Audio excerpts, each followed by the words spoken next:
In this video I will show you how to enable new feature in File Explorer End Task in Windows 11, Dev version. See End Task features not enable.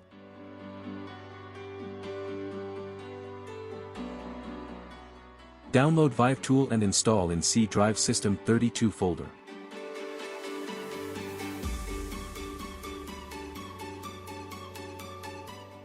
Download link below in description.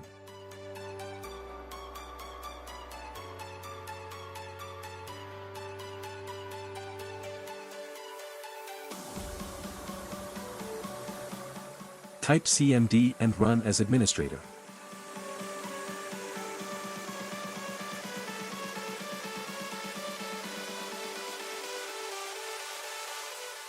Copy the text key and paste the text key, then press enter.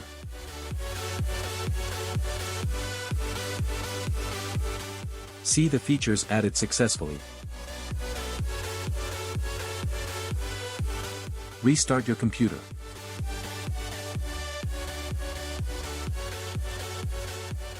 See new File Explorer features End Task added successfully and working well.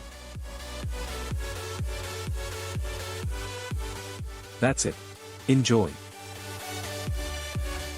Thanks for watching this video. See my recent videos clicking here. Like, comment, subscribe my channel and share my videos with your friends. Thank you.